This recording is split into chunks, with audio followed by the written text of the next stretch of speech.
Le club automobile ouvert à tous présente Sud Radio, on parle auto. On parle auto en ce samedi 2 avril. Bonjour tout le monde. Salut l'ami Jean-Luc. Bonjour Dame Laurence et bonjour à tous les auditeurs. Alors dis donc, t'as eu un petit poisson d'avril hier toi ? Non. Bon, ça va, t'as été J'ai plein de poissons protégé dans mon aquarium, mais aucun n'était vraiment d'avril. Joli programme de nouveau dans On parle auto. Aujourd'hui, vous le savez, un numéro de téléphone à composer si vous voulez nous rejoindre. Rencontrez l'ami Jean-Luc, 0826 300 300, ou vous pouvez également tout simplement nous écrire par mail jeparticipe@sudradio.fr. Un joli programme ce matin. Oui, enfin, on va ce midi. parler. Alors, on va faire nos valises pour commencer. On vous expliquera de quoi il s'agit. Vous m'emmenez où dans quelques instants. Nulle part. C'est l'avantage. Ah, quoique. Après, on parlera pollution. Ah, on parlera des d'accord. pics de pollution. Oui. Alors, est-ce qu'ils sont vraiment dus à l'automobile ? On verra ça tout à l'heure. On va découvrir ça ensemble. C'est mon rôle de Madame Irma. Je vous prédis d'ores et déjà plusieurs pics de pollution qui vont arriver. Et puis, comment je fais Jean-Luc Moreau pour le savoir ? Je vous explique tout à l'heure. Et puis alors moi je vais parler de choses qui font toujours du bien. C'est les rallyes des anciennes avec le rallye d'Aumale. On en parlera aux alentours de 13h10. Qui ne s'adresse pas qu'au mal. Non. Monsieur Jean-Luc Moreau est très en forme en ce week-end. Bref, de jolis rendez-vous à vous donner, à vivre ensemble. On commence maintenant ? Oui. Allez. Sud Radio, on parle auto et de sécurité. avec Autosécurité. Prenez rendez-vous en ligne pour votre contrôle technique dans un de nos 900 centres sur autosécurité.com. Et on va pas faire notre valise, mais on va parler d'une valise hyper pratique avec Pierre Berton, qui est PDG d'Icarsoft. Bonjour Pierre. Bonjour Pierre. Alors qu'est-ce qu'Icarsoft ? Alors qu'est-ce qu'Icarsoft et de quoi ça s'agit cette valise ? Alors déjà Icarsoft rapidement Pierre. Oui, alors Icarsoft c'est une entreprise qui a été basée aux États-Unis, qui a été fondée aux États-Unis, et nous on s'occupe de toute la partie distribution sur la France. Icarsoft c'est des valises de diagnostic automobile. Je vous explique un petit peu ce que c'est qu'une valise de diagnostic. Oui. Alors il y en a qui vont avoir la chance d'avoir la vidéo. Oui. Faites-nous voir parce que Laurence était très. Oui. C'est pas que Laurence, c'est tout le monde était étonné par la valise. Alors ça, c'est une valise, une valise de diagnostic. En fait, pour ceux qui n'ont pas la vidéo, c'est une petite. Montre-le bien façon téléachat à Lolo. Vas-y, tu veux que je le fasse là ? C'est une petite tablette. C'est une petite tablette. Ça n'a rien à voir avec une valise. Voilà, ça sera la valise Sud Radio aujourd'hui. Hop, voilà, c'est incroyable. Hein. Voilà, donc c'est pas grand et c'est ce qui permet de faire le diagnostic. Pierre, on est d'accord. C'est ce qu'on branche sur la prise OBD sur les voitures et c'est ce qui nous remonte les codes d'erreur. C'est ça, tout à fait. C'est ce qui nous coûte 100 balles quand on va chez le garagiste pour qu'il nous dise votre voiture elle marche pas bien. C'est ça, c'est exactement ça. Effectivement, il y a une prise OBD qui veut dire On-Board Diagnostic, qui est une prise standard qu'on retrouve sur les véhicules français, les véhicules allemands, américains, etc. Sur cette prise, on vient directement brancher la valise.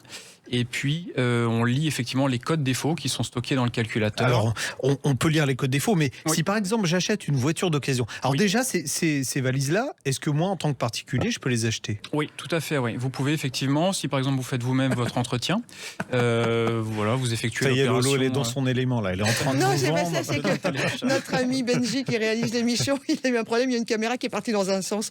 Ça, c'est pour ceux qui nous regardent sur Zoom et sur la page Facebook. Hop là. Donc effectivement, si par exemple vous faites votre vidange vous-même, à la fin l'opération est réalisée, mais vous aurez toujours ce voyant au tableau de bord qui va s'allumer.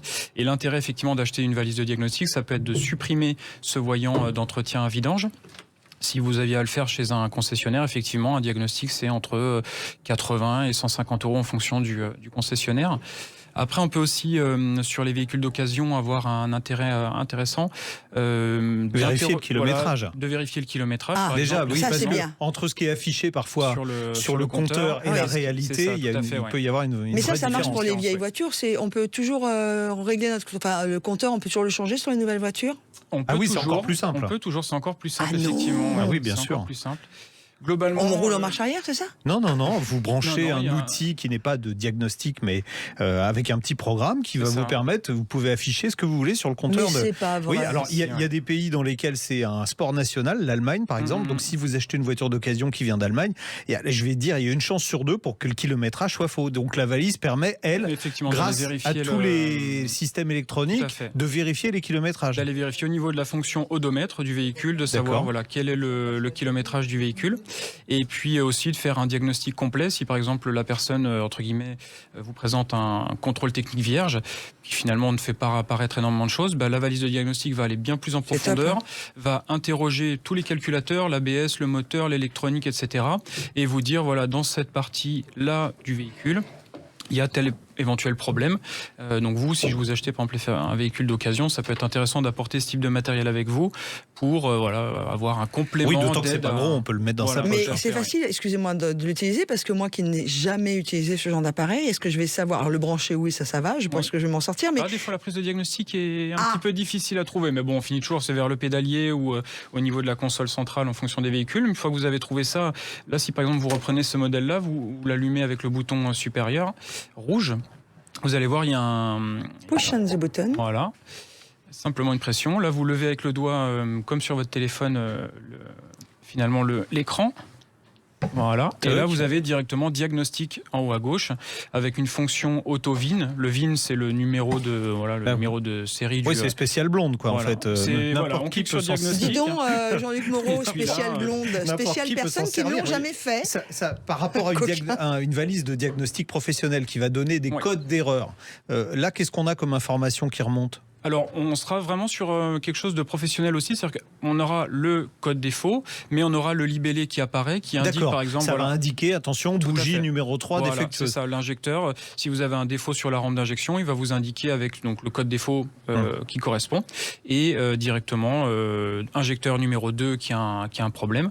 Et à partir de là, ça vous oriente directement les réparations que vous souhaitez faire. Mais ça veut dire que quand je vais chez mon mécanicien derrière, je dis « Oh, mais on est trop forts tous les deux, on a les mêmes cerveaux. » Je peux vérifier que ce qu'il m'a dit, c'est vrai, parce que s'il me dit qu'il faut changer les 4 injecteurs et que votre valise me dit qu'il n'y en a qu'un qui est défaillant, je peux lui dire... C'est effectivement quelque chose que vous pouvez vérifier avec ce type d'outil. Je peux aller chez mon mécano en disant j'ai ma valise, donc c'est ça à faire. Il va me dire non mais dis donc, prenez pas mon boulot, quoi. Voilà, il va effectivement. Bon après, ça peut être éventuellement un moyen de contrôler le diagnostic qui a été fait. Si c'est un nouveau garagiste avec lequel vous n'avez pas l'habitude de travailler, il vous fait un diagnostic, vous pouvez contrôler ça directement après avec votre outil. Donc c'est effectivement, et on a de plus en plus de particuliers qui, cherchant à faire des économies, investissent dans ce type de matériel, parce que finalement, en 1 à 2 utilisations, le boîtier est déjà amorti. Et ça vaut combien celui-là, le gros ? Alors celui-ci, on est sur une version semi-professionnelle qui fait bien plus que du diagnostic. On est à 379 €. Il fait quoi ? Il fait le café ? Il fait du codage d'injecteur. Là, c'est toutes les marques qu'il fait. C'est toutes les marques. Et regarde en haut, tu as marqué, ça c'est pour les non-blonds mais qui ne savent pas lire, les pays, enfin les continents. Qui ont des difficultés en géographie,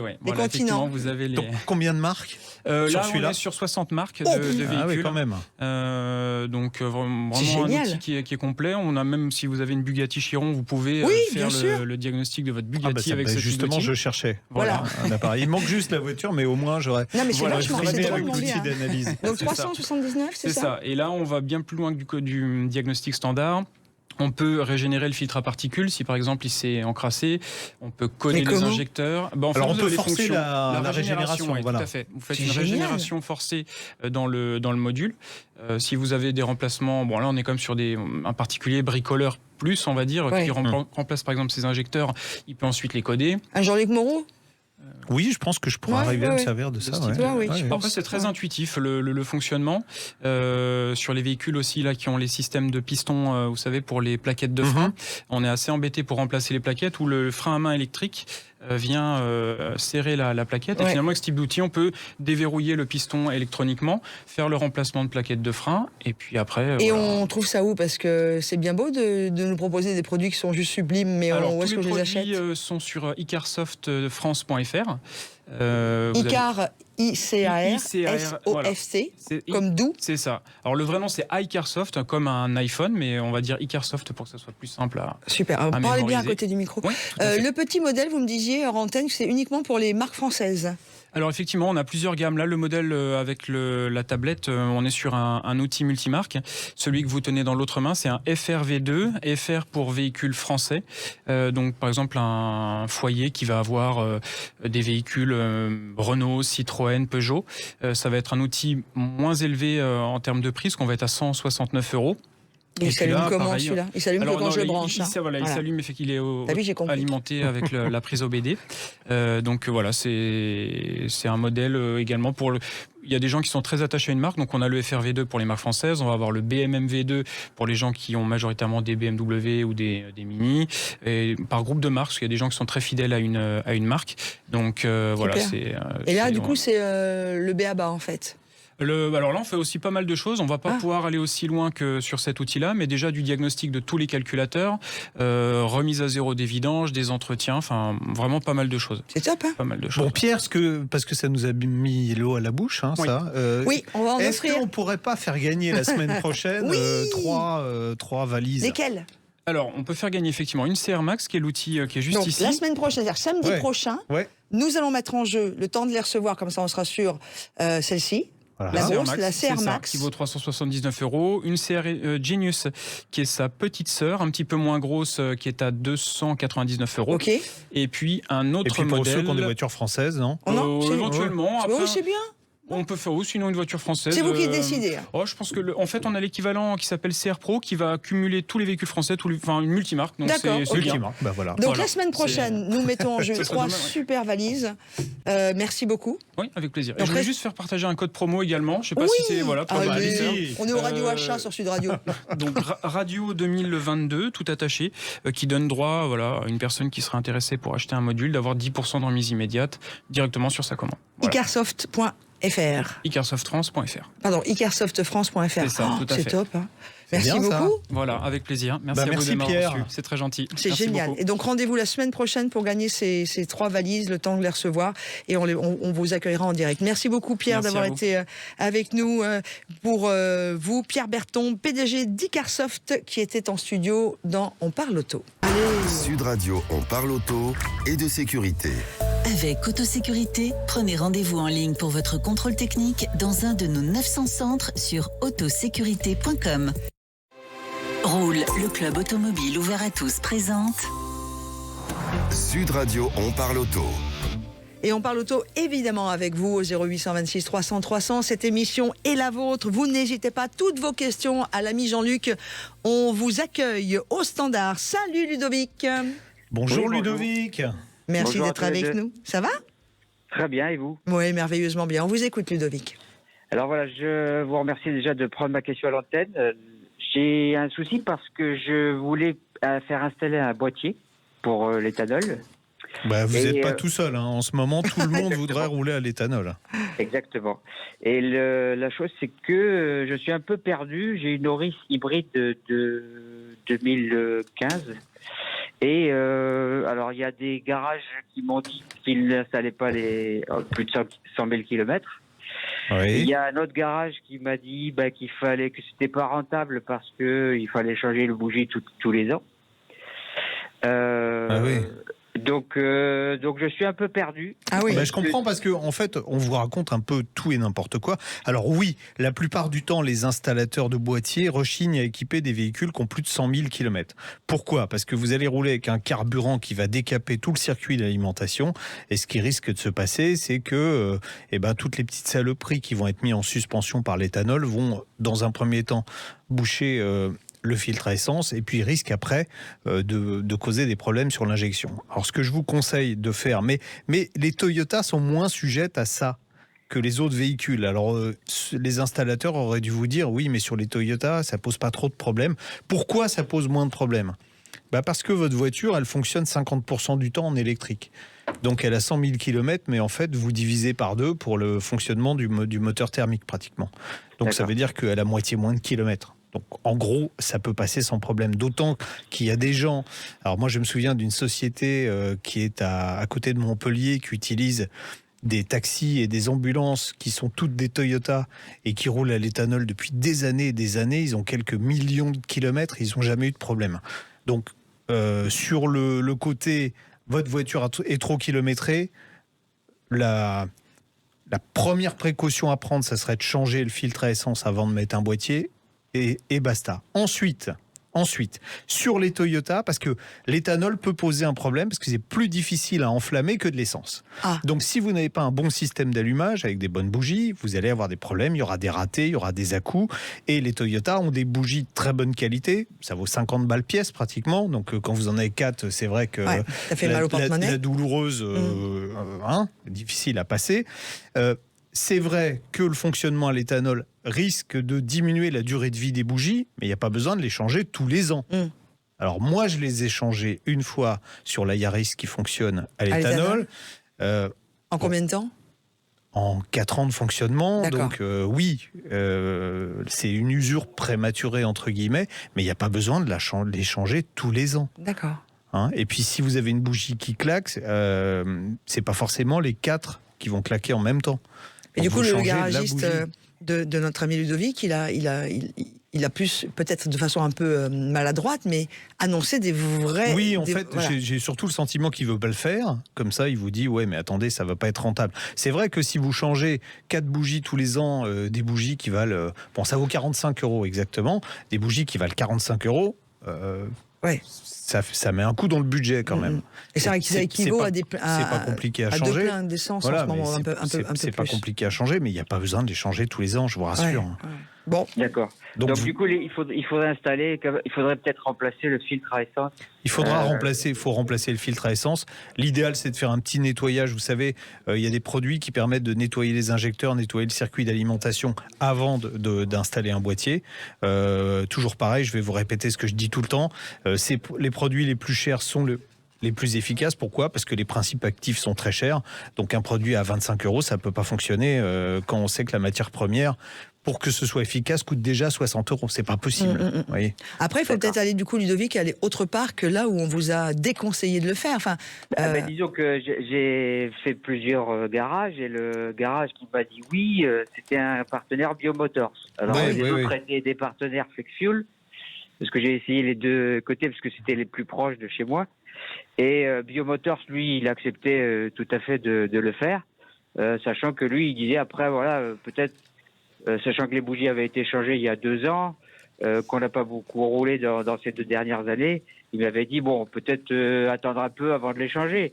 Voilà, c'est tout. C'est tout ce qu'il m'avait conseillé. Mais après, c'est vrai qu'il ne m'avait pas parlé, par contre, du produit de nettoyage, ni des filtres à essence. C'est mieux de le faire avant, parce que 140 000 km, bon, ça vaut le coup. 123 000, ça vaut le coup de faire un petit coup de rinçage de tout ça. Quand même. De toute façon, ça ne les fera pas de mal. Écoutez, vous allez dans les centres auto, ils font en atelier, ils font ces prestations-là. Le mieux, c'est de le faire comme ça, parce qu'en atelier, ils utilisent vraiment des produits qui marchent. Sinon, tout le monde reviendrait. Bon, ben voilà, Ludovic. Ça coûte pas très cher. La prestation coûte pas très cher.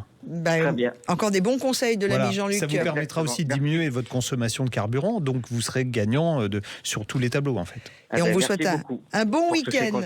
Merci Ludovic. On vous embrasse. Bisous. Allez, à suivre, ce sera l'essai de la semaine par l'ami Jean-Luc. Et juste après, on va parler des pics de pollution printaniers. Sont-ils dus à l'automobile ? Réponse dans On parle auto sur Sud Radio.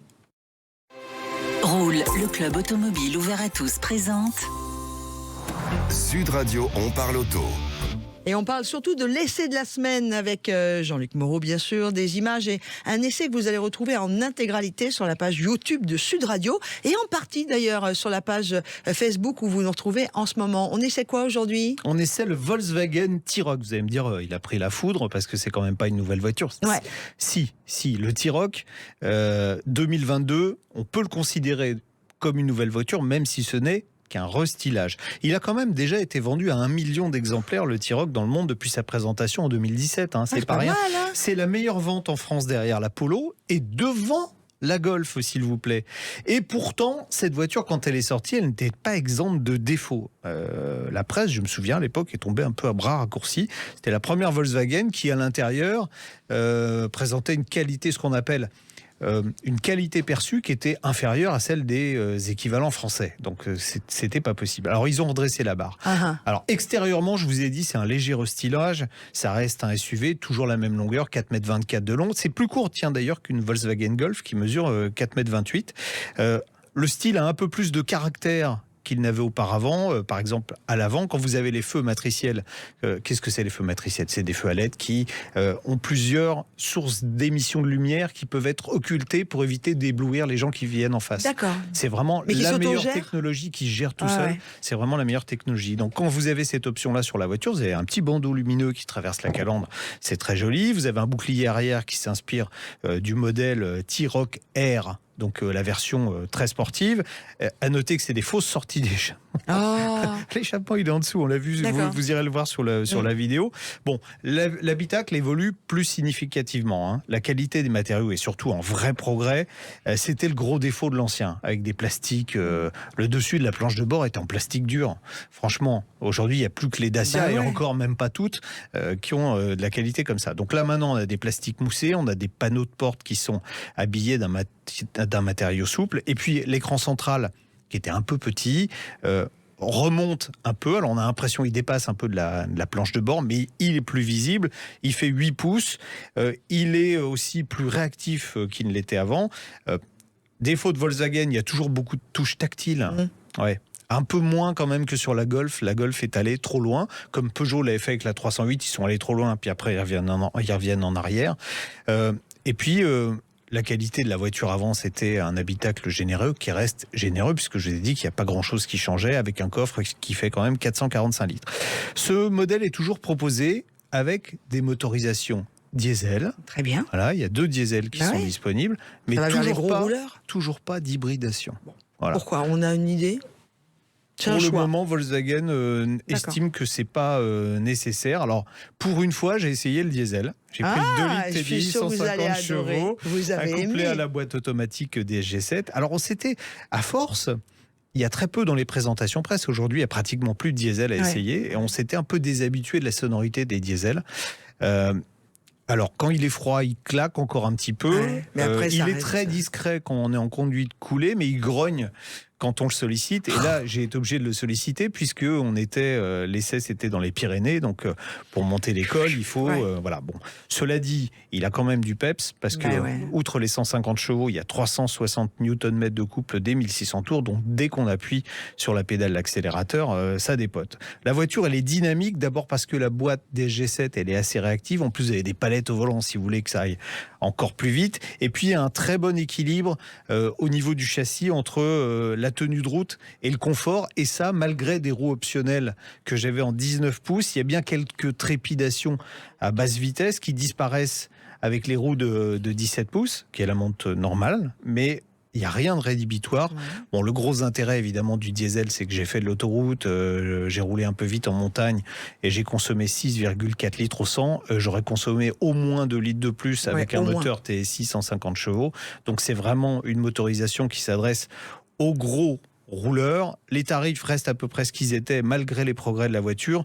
La finition, donc le 2 litres TDI avec la DSG7 en finition Airline, c'est-à-dire un haut de gamme, est facturé 42 820 €.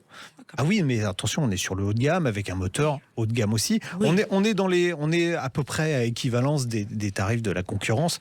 Sauf que là, maintenant, ce T-Roc qui était un petit peu moins bien, oui, on est familial, qui était un peu moins bien que certains concurrents, Peugeot 2008 en particulier, revient dans la course grâce à ses mises à niveau. Et vous êtes plutôt content ? Oui, je suis content.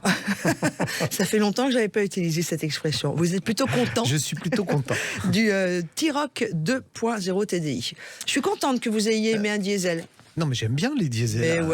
Attention, on est d'accord. C'est le mauvais usage que j'aime pas avec les diesels. C'est comme le mauvais usage avec d'autres choses. Oui, avec plein de choses. C'est comme tous les mauvais usages. Voilà.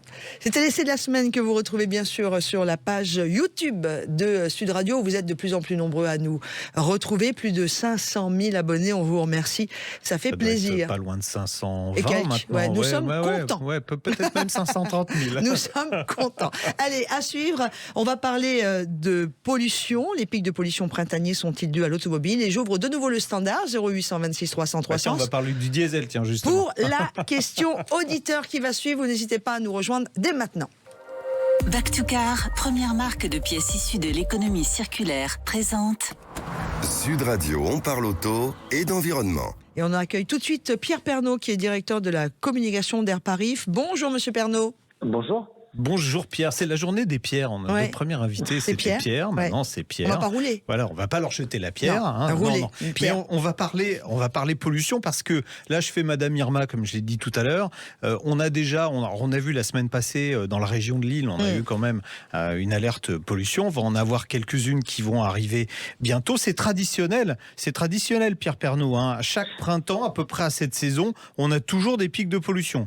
Alors oui, on a régulièrement des pics de pollution au printemps. C'est pas la seule saison qui est concernée par des pics de pollution, mais c'est vrai que souvent, au mois de mars, on a l'apparition de ces fameux pics de pollution printaniers qu'ont différentes sources. Voilà, alors on montre toujours du doigt, un petit peu moins maintenant quand même, ça a évolué, mais on montrait toujours du doigt l'automobile en disant oui mais vous vous rendez compte c'est moche. Or en fait la vraie nature de ces particules, elle est issue d'une part de la pollution automobile, mais d'autre part de la pollution agricole. Est-ce que vous pouvez nous expliquer ?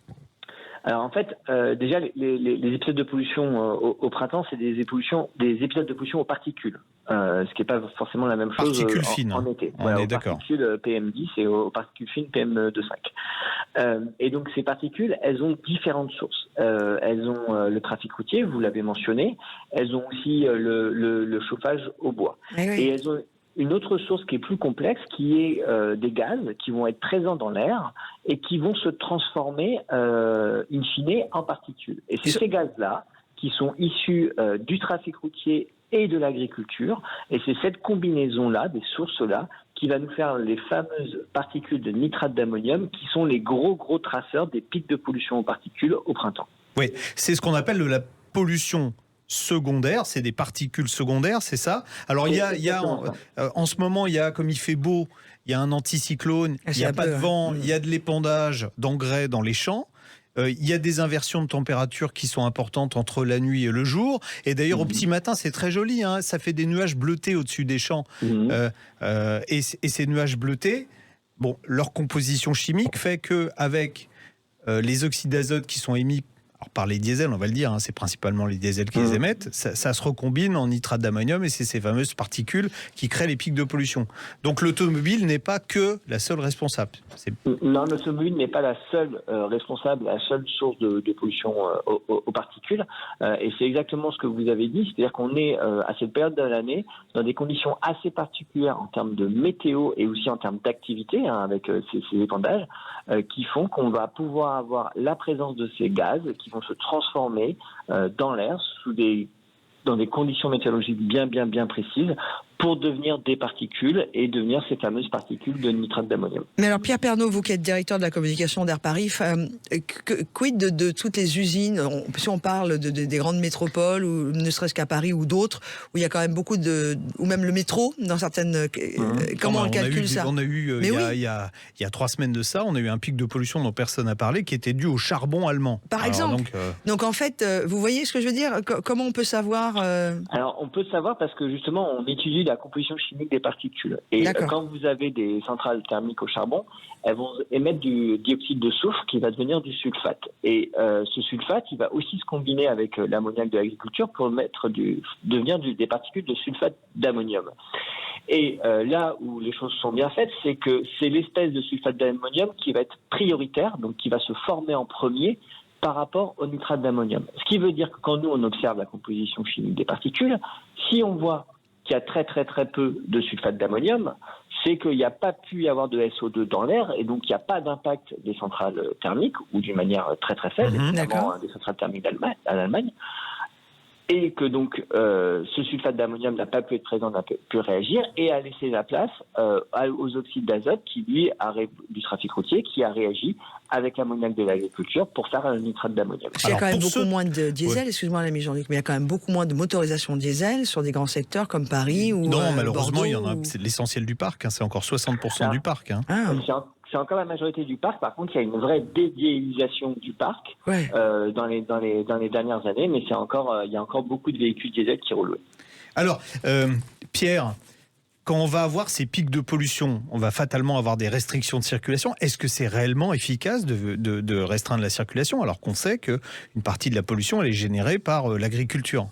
Alors oui, ça va être efficace, notamment sur ce qu'on appelle les particules primaires. Donc les particules qui, elles, vont être issues de la combustion ou de l'abrasion des pneus, des freins et de la route.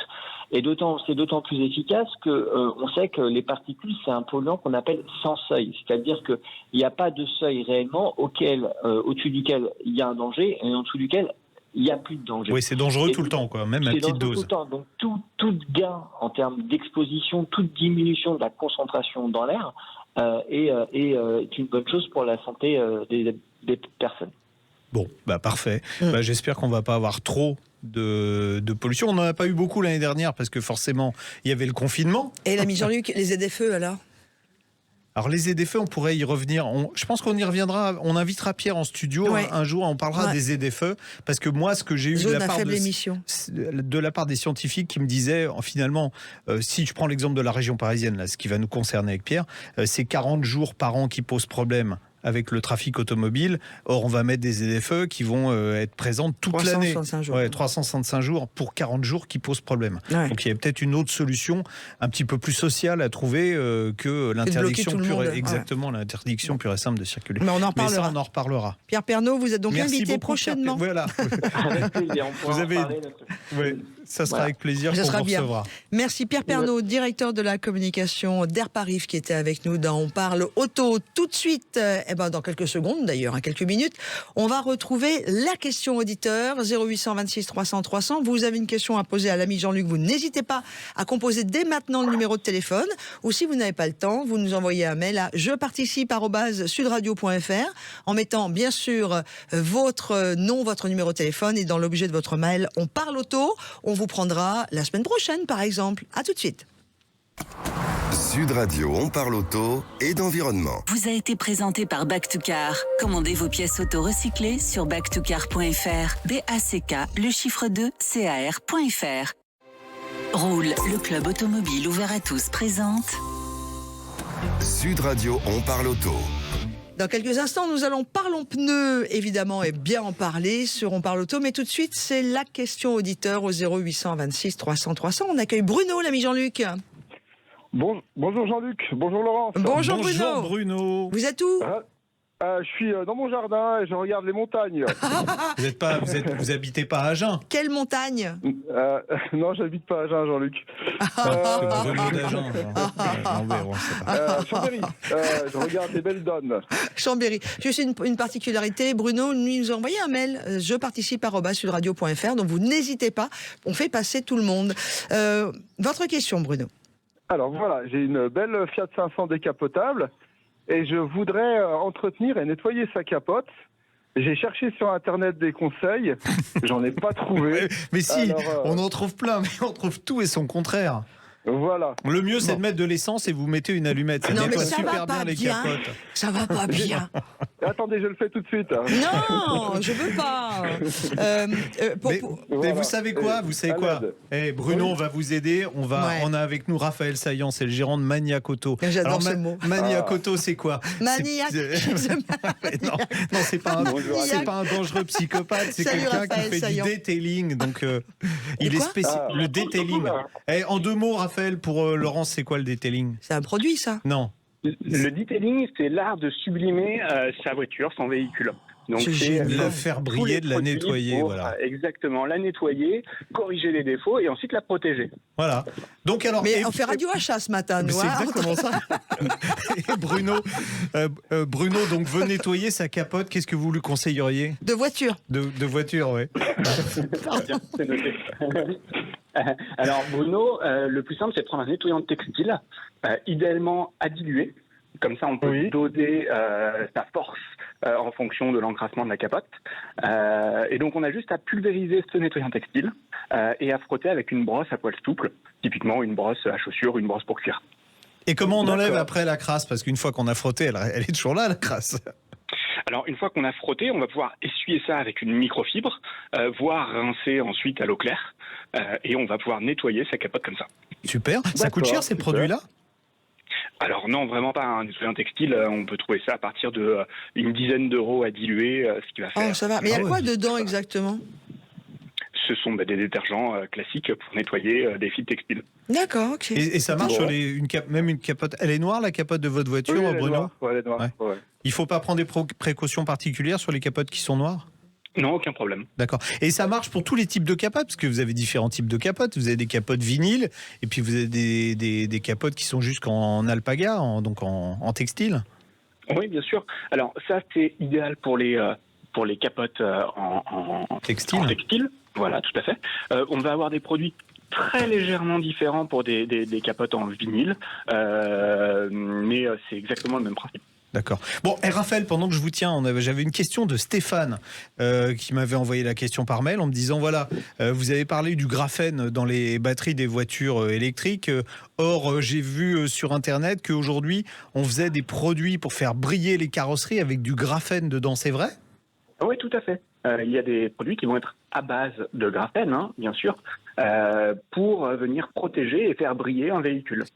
C'est une innovation de ce que l'on avait avant, la céramique, qui existe toujours. D'accord. C'est une évolution de ce procédé. Oui, comment ça marche? On passe sa voiture? Parce que le graphène, pour Laurence qui aime bien les diamants, c'est encore plus dur que le diamant. Donc ça veut dire que vous avez une carrosserie qui sera enrayable après? Non, peut-être pas quand même. Non, pas du tout. C'est à base de graphène. D'accord. On ne vient pas mettre une pellicule de graphène sur la voiture. Tout à fait. C'est des produits c'est des produits qui s'appliquent facilement, qu'on peut faire, on peut le faire chez soi? Oui, tout à fait. Vous avez ce qu'on appelle des spray wax, des cires en spray que l'on est capable, qui vont être à base de graphène, que l'on peut pulvériser sur sa carrosserie et essuyer avec une microfibre classique qui permettent de venir faire briller et protéger son véhicule. Et ensuite, vous allez avoir... Oui. Non, pardon. Ensuite, excusez-moi.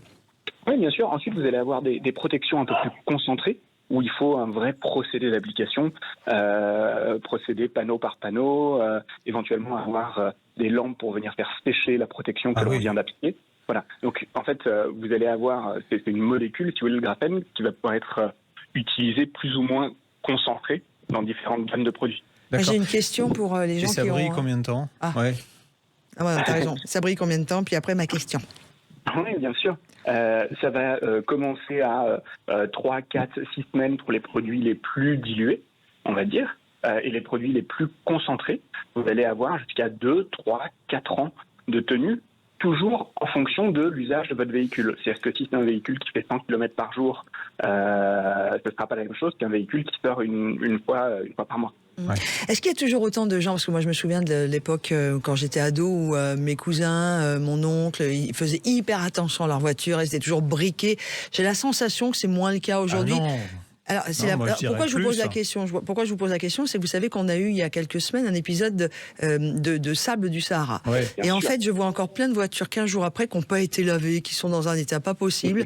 Et est-ce que c'est une mauvaise sensation de ma part? Les gens font toujours autant attention à leur voiture, à l'aspect extérieur de celle-ci et intérieur? Alors, je dirais qu'ils font plus attention même, de plus en plus attention.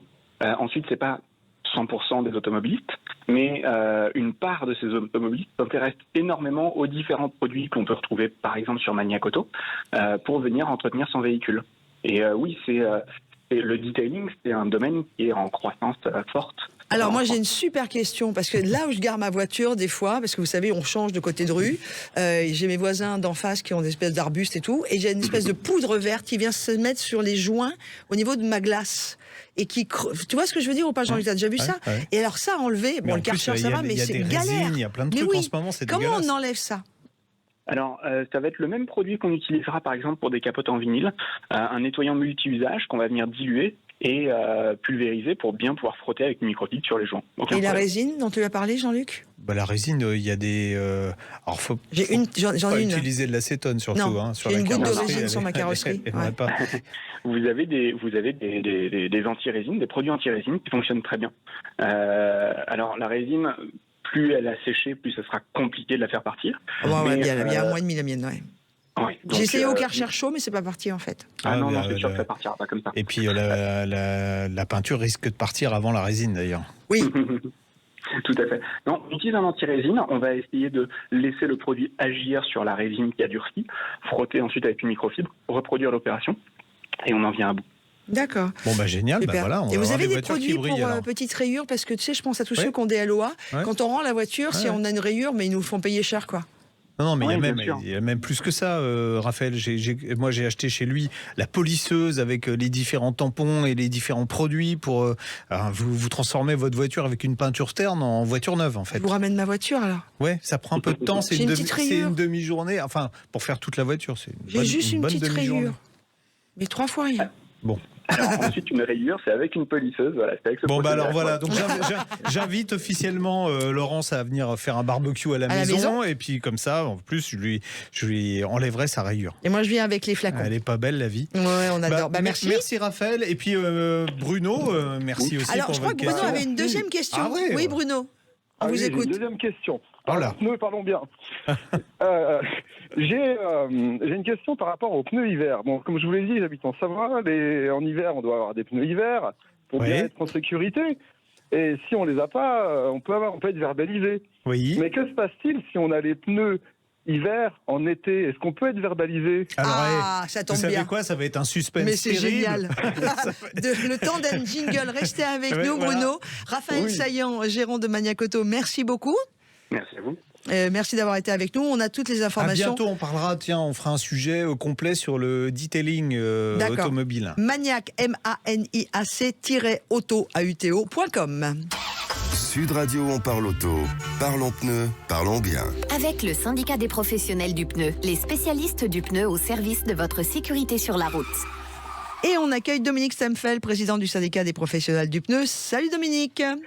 Bonjour Laurence, bonjour Jean-Luc. Bonjour Dominique, est-ce que vous avez entendu la question de Bruno? Oui, tout à fait, c'est une excellente question. Merci Bruno. Merci. Alors, est-ce qu'on peut être verbalisé si on roule en été avec des pneus hiver? Non, pas du tout. Donc alors c'est vrai que si on roule en hiver, sur certains secteurs sans équipement adapté, on peut être verbalisé. Le contraire n'est pas vrai. On peut rouler toute l'année avec des pneumatiques hiver sur le plan légal. D'accord. Bon, après, sur le plan technique, c'est pas une bonne idée. Oui. Il faut d'ailleurs. Pourquoi ? Sur le plan technique, c'est effectivement pas une bonne idée pour deux raisons. C'est que les caractéristiques d'un pneu hiver sont différentes de celles d'un pneu été parce que le mélange est différent. Ce sont des mélanges qui sont plus adhérents et plus tendres. Donc en fait, on augmente la consommation à cause de l'adhérence accrue et on accélère l'usure du pneumatique. Donc sur le plan économique, c'est pas très bon. Et puis d'autre part, sur le plan de la qualité de conduite, de la sécurité, en fait, on va même allonger les distances de freinage. Voilà. Alors on va allonger les distances de freinage et on a ce qu'on appelle l'effet paillasson. Vous savez, quand vous êtes sur un paillasson épais, que vous vous essuyez les pieds, il y a une espèce de sensation de frottement. En fait, sur un pneumatique hiver, parce qu'il y a beaucoup de lamelles, parce que la gomme est plus tendre, on a un peu cet effet. Donc en fait, la qualité de conduite, la qualité au volant est quand même inférieure. Bon, alors on dit changement, c'était le changement d'heure la semaine dernière. Changement d'heure, changement de pneus, c'est toujours vrai ? Oui, bien sûr, puisque c'est le moment où on peut basculer.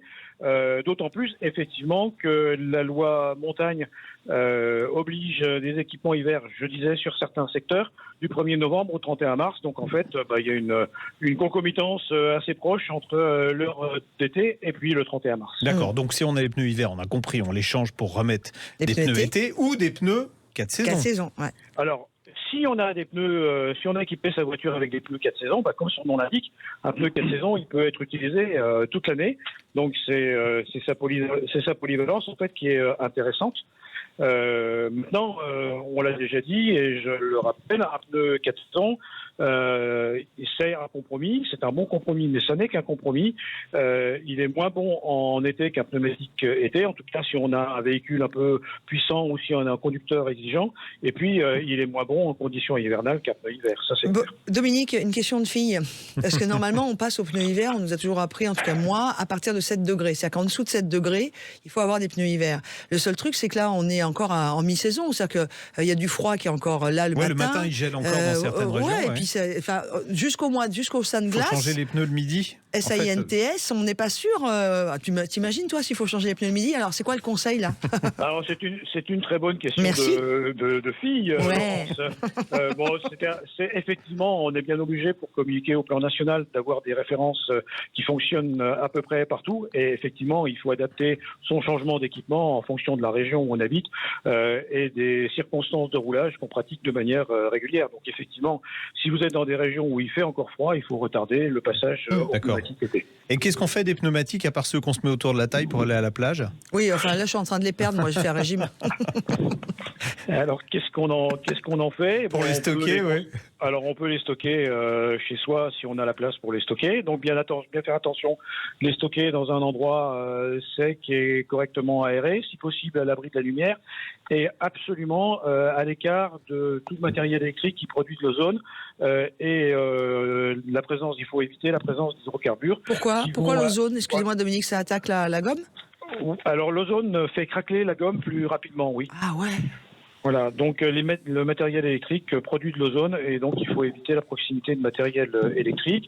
On conseille également de les stocker verticalement pour qu'ils ne se déforment pas et qu'il n'y ait pas de plat quand on les remonte. Il faut prévoir une rotation régulière. Et puis, si on n'a pas de place, il existe des hôtels à pneus qui permettent de stocker les pneus pendant toute la période où ils ne sont pas utilisés. Ouais. Bon, c'est pas très écologique, tout ça, quand même. Si, parce que en fait, si on a le pneu adapté au bon moment, il va s'user moins, par exemple. Ouais, mais enfin, t'imagines, toi, quand même. Alors, on fait des pneus, hein? Mais il y a un côté écologique parce que je vois que vous avez ce souci-là. Il y a un côté écologique quand même, c'est que si on utilise des pneus hiver, on utilise moins de sel qu'on répand sur les routes et qui se retrouvent dans les nappes phréatiques et qui perturbent l'écologie. Bonne réponse, mais bon, quand même. Bon, merci beaucoup, Dominique. Merci beaucoup. On a notre ami Bruno qui est toujours là. Il est toujours là, mais Bruno. Oui, écoutez. Je vous écoute avec beaucoup d'activité. Vous allez payer un supplément, Bruno, parce que un auditeur qui reste aussi longtemps, on va vous compter du loyer. Non, parce que concrètement, là, Bruno, habitant à Chambéry, il est touché par le fait de ne pas changer ses pneus hiver tout de suite. Il ne fait pas encore assez chaud. D'attendre les Sunglass. Absolument, tout à fait. En fonction de la météo et des températures dans son environnement, il faut effectivement qu'il retarde le remontage de ses pneus été. Ouais, bon, c'est cool. En tout cas, merci d'avoir répondu à nos questions et on aura bien sûr l'occasion de retrouver Dominique très vite parce que il y a toujours plein de choses à dire sur les pneus. Ah oui, complètement. Bientôt on parlera d'un truc. Exactement. Bientôt on parlera d'un truc qui dit pas grand-chose aux gens, mais qui va devenir central, c'est le noir de carbone. C'est quoi le noir de carbone? Vous le saurez en suivant les prochains épisodes de On parle auto. Voilà. Saison 2. Exactement. Merci Dominique. Merci beaucoup, Dominique. Bonne route à tous.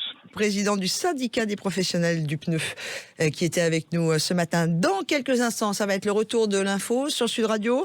Et puis, juste après, on aura le plaisir de vous donner la parole 0826 300 300. Le moment des questions auditeurs. Et vous pouvez bien sûr réagir aussi sur la page Facebook de Sud Radio, mais également par mail. Vous écrivez à jeparticipe@sudradio.fr en mettant dans le corps de votre mail, bien évidemment, vos coordonnées pour que l'on puisse vous rappeler. Et dans l'objet, on parle auto.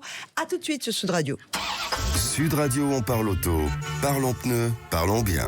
Avec le syndicat des professionnels du pneu, les spécialistes du pneu au service de votre sécurité sur la route.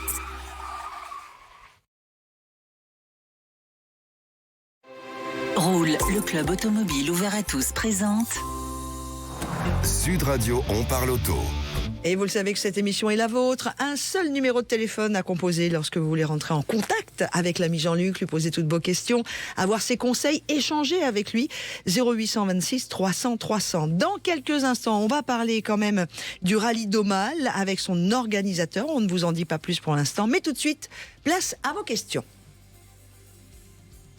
Bonjour Jean-Paul. Bonjour, comment Jean-Paul. ça va? Ça va, et vous-même? Merveilleusement bien, vous avez une bonne voix, là. On vous sent bien ce midi-là. Oui, ouais. De toute façon, là, je suis à fond, j'attends ma Toyota, donc ça va. Alors, on vous écoute pour votre question. Dites-moi, alors, je sais que Jean-Luc a un peu un peu combative pour la vidange de la boîte automatique. Des boîtes automatiques, oui, parce qu'il y a beaucoup. Et aux surprises, on me dit que la boîte automatique de la Toyota Yaris, donc hybride, d'accord, fonctionnait sans huile. Est-ce vrai ou pas? Pourquoi tu rigoles comme ça? Je ris parce que c'est un mécanicien qui vous a dit ça? Non, c'est le. Alors, attendez, c'est plusieurs personnes de Toyota. Enfin, Toyota d'occasion, attention. Hein, non, mais bon, qu'elle soit d'occasion ou neuve. Non, mais je veux dire, ça change rien. un vendeur. Non, mais un vendeur. Ah, c'est un vendeur de voitures d'occasion. Voilà. Ah ouais. Donc il vendait des parapluies la semaine d'avant, puis là il s'est mis à vendre des voitures d'occasion. Toyota quand même. Non, c'est Toyota quand même, mais d'occasion. Mais c'est hallucinant quand même. Alors, voilà. Oui. Déjà pour répondre à votre question, le système de boîte automatique entre guillemets de la Toyota Yaris, ça s'appelle le Synergy Drive. C'est un système qui est... Alors, je ne vais pas vous expliquer comment ça marche, c'est très compliqué.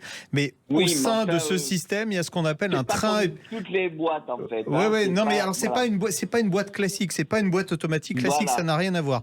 Il y a, au sein de ce système, il y a ce qu'on appelle un train épicycloïdal. Mais si vous ne savez pas ce que c'est des engrenages. Là, des engrenages, tout le monde comprend ce que c'est. Bon, un système avec des engrenages, il y a donc des frottements. Et un système avec des frottements, s'il n'y a pas de lubrifiant, qu'est-ce qui se passe? Ça casse. Donc que quelqu'un vous dise non, dans la boîte automatique de la Yaris il n'y a pas d'huile, déjà quelque part il faut qu'il change de métier. Donc il y a de l'huile, elle va moins s'user que dans une boîte automatique classique, mais il y a de l'huile et d'ailleurs il y a une préconisation de Toyota pour remplacer l'huile du train épicycloïdal à 90 000 km. D'accord. Donc, s'il y a une préconisation pour remplacement, toute huile va s'user, même quand le véhicule ne roule pas, je précise quand même, parce que l'huile, elle va se charger en humidité, elle va s'oxyder, et donc elle aura des propriétés lubrifiantes qui seront moins bonnes. C'est pour ça qu'on vous dit, il faut faire la vidange tous les 10 000 km ou tous les ans ou tous les 2 ans. Si on vous dit ça, c'est pas juste pour que vous jetiez de l'huile qui était bonne, c'est parce que exactement, parce que l'huile, elle va s'user naturellement même quand ça fonctionne pas, même quand votre moteur ne tourne pas. Donc il faut changer l'huile. Alors sur ce modèle-là, c'est moins fréquemment que sur d'autres modèles. Sur un modèle avec une boîte automatique normale, c'est 70 000 km, mais pendant très longtemps, les concessionnaires des marques françaises principalement, qui n'étaient pas habitués aux boîtes automatiques, disaient « Ah non, c'est lubrifié à vie ». Lubrifié à vie, ça n'existe pas. Il n'y a aucun lubrifiant qui est capable de garder ses propres... Vous l'avez répété je l'ai répété maintes fois, j'ai même fait venir les gens qui fabriquaient les boîtes automatiques pour dire il faut faire la vidange. Contre l'avis d'ailleurs même parfois des importateurs, puisque BMW, tiens on va prendre l'exemple, BMW en France disait il n'y a pas de vidange sur les boîtes automatiques, alors qu'en Allemagne c'était 60 000 km, c'est les mêmes voitures. Ils vont pas vendre des voitures différentes en Allemagne et en France. Et alors quand on est un peu comme moi, c'est-à-dire pas s'y connaître grand-chose, ni en français, puisque je parle très mal en ce moment, enfin bref, ni en vidange de boîtes automatiques, moi je l'ai jamais fait. En gros, ça se fait tous les combien alors sur une voiture Une boîte automatique classique, ça est 60 000 km. C'est pas un truc qu'on peut faire soi-même comme une vidange moteur parce que c'est plus compliqué. Donc c'est obligatoirement chez le concessionnaire ou chez un garagiste qui connaît les boîtes automatiques. 60 000, voilà. Tout dépend. Alors c'est pareil. Quand je vous dis 60 000 km, si vous faites que de la ville, ça va être peut-être avant. Si vous faites que de l'autoroute, ça va peut-être être plus tard. Tout dépend de l'usage. Si vous tractez une remorque et que donc les contraintes sont plus fortes sur la boîte, ça va être plus tôt. Ça dépend de l'usage. Les voitures qui ont le start and go, ça joue sur la boîte auto, de s'arrêter, de recommencer, de s'arrêter ou pas? Oui, ça va jouer. Même sur l'usure du moteur, ça va jouer. En général, d'ailleurs, vous avez remarqué que votre stop and start ne se met en route que quand le moteur est très chaud, quand le moteur est arrivé à une température suffisante. Et on rappelle qu'en métropole, on peut l'enlever parce que c'est n'importe quoi, s'arrêter, recommencer toutes les 10 minutes. Si vous êtes dans les bouchons, vous avez intérêt à le couper. Toutes les 10 secondes. Parce que là, vous massacrez le démarreur et la batterie. Donc, attendez, juste une petite précision. J'ai acheté une Toyota Yaris hybride. Vous vérifiez que la boîte, elle a... De 2015. Ouais. Et elle a 24 000 km. Elle est neuve. Voilà. Elle est neuve. Il y a encore les plastiques sur les sièges. À 2015, ils ont craqué les plastiques. Non, mais ils ont vraiment pas roulé. Hein. Elle vient d'être finie de roder, votre voiture. Hein. Voilà, donc là, à peu près. Vous touchez à rien. 50 000, 60 000 oui, kilomètres.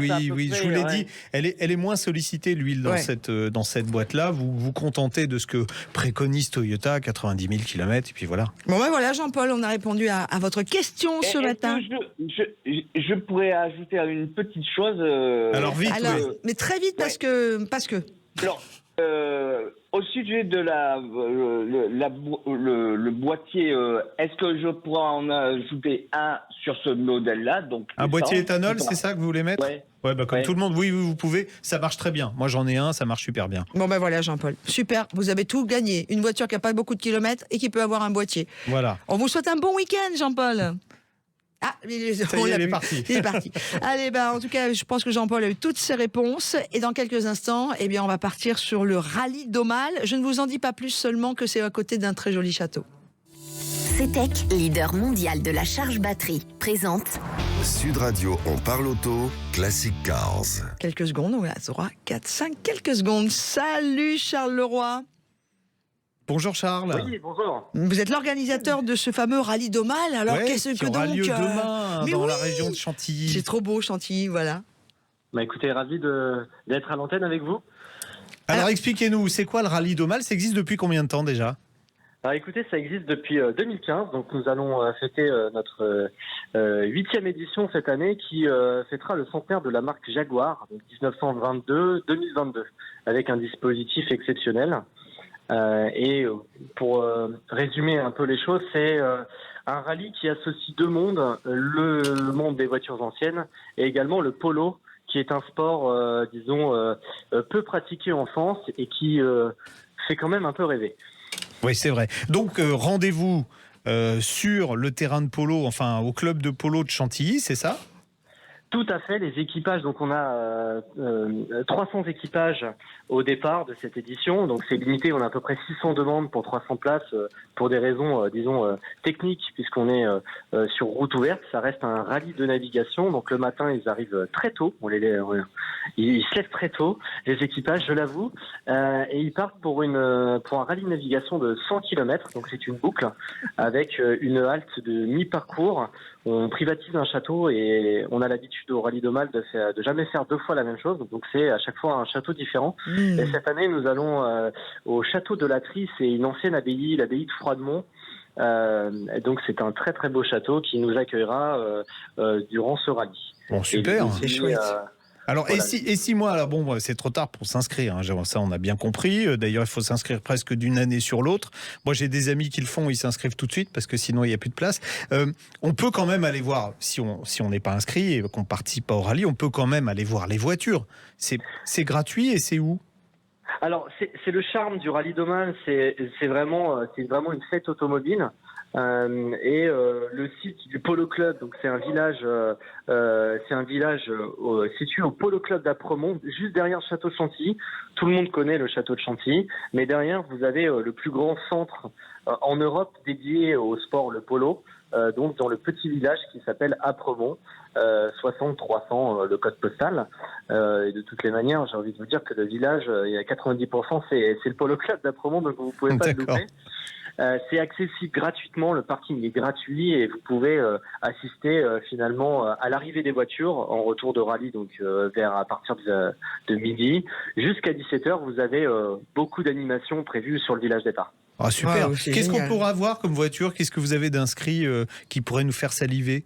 Alors écoutez, on a une très très belle, sur 300 voitures, ça va être difficile de vous énumérer la liste. Je vais peut-être vous transmettre vos communiqués. Oui, mais alors il y a un concours d'élégance aussi. Exactement, donc sur les véhicules d'avant-guerre, on va retrouver une Bugatti Type 40, par exemple. C'est bien ça, ouais. Plusieurs relais, on a une Laganda M35 rapide. Donc ça c'est également très très beau. On a des Ford T, etc. Donc c'est assez sympa. Dans les années 60, on va retrouver des véhicules assez emblématiques. Bon, forcément, je vais parler de Jaguar puisque c'est le centenaire Jaguar. On a 60 Jaguars inscrits sur 300 équipages. Donc on a limite plus de Jaguars que de Porsche, ce qui est à noter pour des rallyes automobiles, puisque la marque est généralement très très représentée. On a toutes les versions. On a une XJ 220. Oui, ça c'est plus récent, effectivement. Ouais, c'est une supercar des années 90. Ouais. Exactement. On a qu'est-ce qu'on a d'autre? Vous m'aviez parlé d'une BMW. Voilà, la BMW 507. Alors celle-là, vous la cachez dans une grange et vous dites qu'on vous l'a volée, puis je passerai la chercher dimanche soir. Mais c'est pas vrai, ce garçon. Écoutez, vous savez, organiser maintenant un rallye automobile devient de plus en plus complexe en France, et notamment au niveau des assurances. Donc, je la mettrai même pas dans une grange. Je crois qu'elle est dans le coffre-fort. Elle est magnifique, cette voiture. C'est une voiture absolument sublime. Même James Bond aurait pu l'avoir. Ouais, tellement elle est belle. Ouais, c'est vraiment une. Elle est sublimissime. Vous l'avez en décapotable ou pas? La 507. Oui, la 507 elle est en décapotable, tout à fait. Tout à fait. Bon, mais ça, c'est cool. Grise, de mémoire. Bon, en tout cas, on va quand même préciser pour 30 secondes. On va quand même préciser que vous êtes tous bénévoles pour organiser ça et que l'argent que vous récoltez, vous en faites don. Exactement, c'est aussi le charme du rallye. On a tous, finalement, on est une équipe de 80 personnes pour accueillir, donc, disons, 300 équipages, 10 000 spectateurs et organiser aussi, coordonner tous les temps forts. On y reviendra peut-être juste après.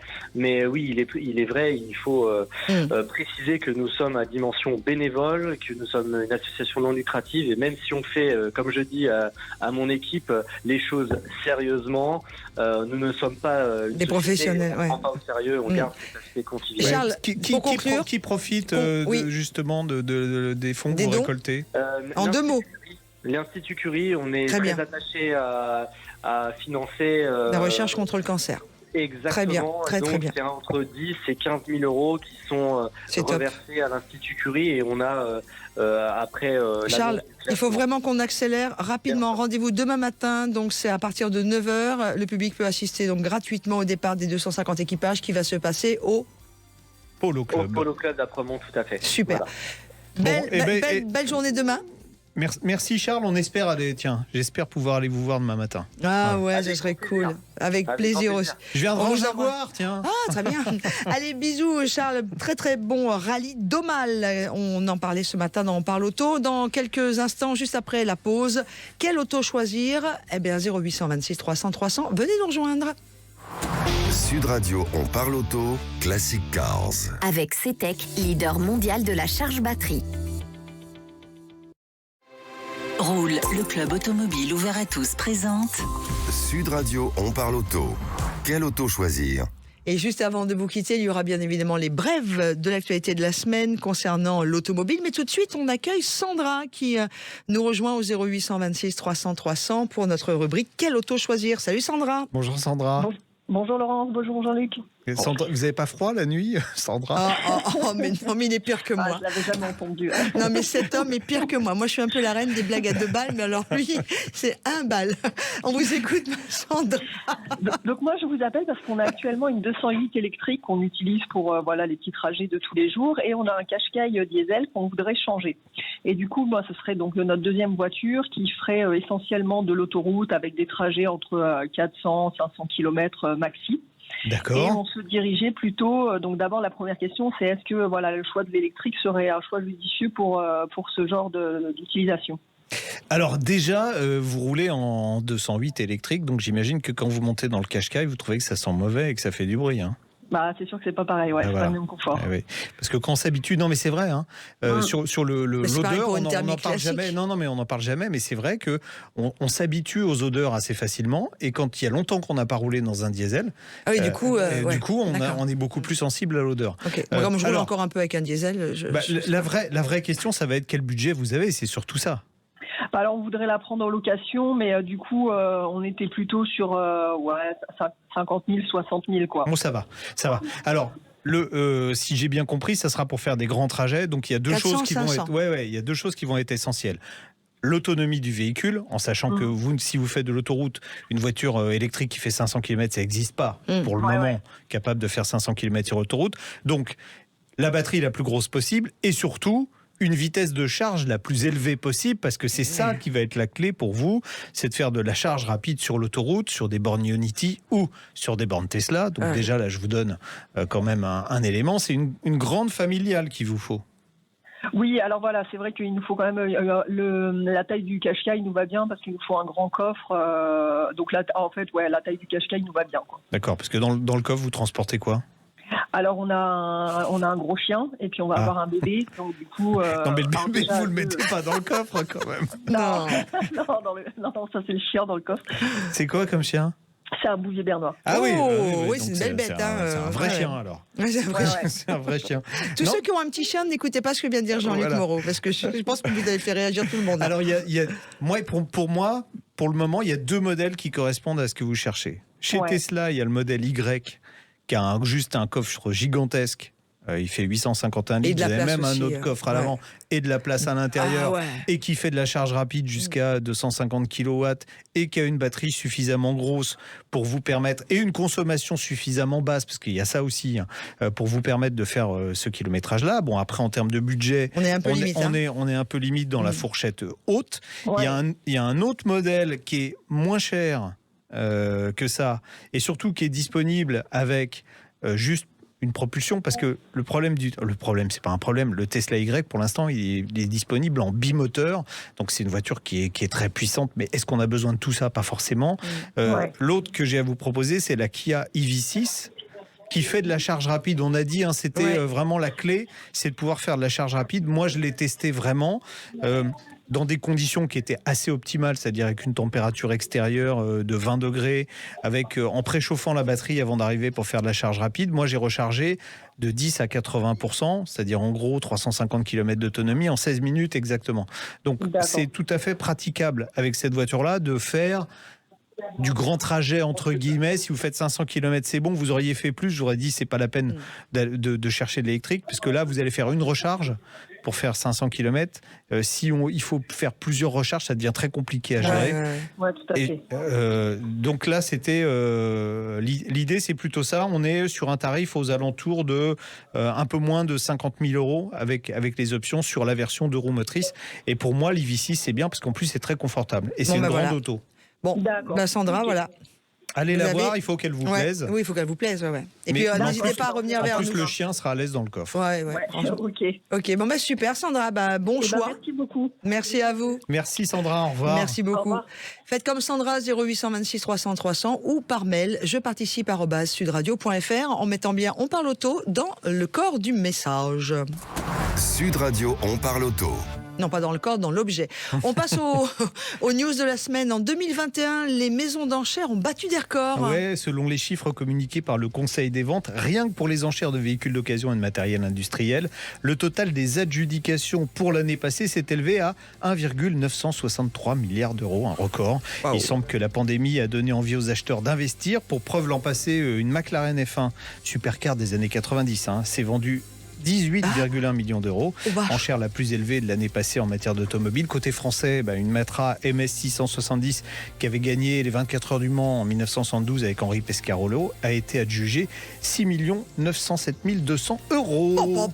Depuis cette semaine, Lyon est passé à 30 km/h. Oui, c'est effectif depuis mercredi 30 mars. 84% des rues de la ville de Lyon sont désormais limitées à 30 km/h. Grégory Doucet, le maire écologiste, estime que cette mesure améliorera la sécurité routière et réduira la pollution. 2 arguments très discutables, puisque quand on baisse la vitesse de 50 km/h à 30 km/h, on multiplie par 2 la pollution des véhicules thermiques. Or, cet accroissement de la pollution cause plus de décès qu'on économise de vie avec l'abaissement de la vitesse. C'est donc, alors je vais dire le mot, stupide. Voilà. C'est dit, c'est fait. Merci mon ami Jean-Luc. On se revoit la semaine prochaine. Avec beaucoup de bonheur. Ce sera un gros week-end en plus la semaine prochaine. Élection présidentielle, premier tour. Vrai. Allez, passez tous un très très bon week-end. Et merci à Quentin et Benjamin d'avoir été à nos côtés pour cette émission. Sud Radio, On parle auto. Avec Roule, le club automobile ouvert à tous.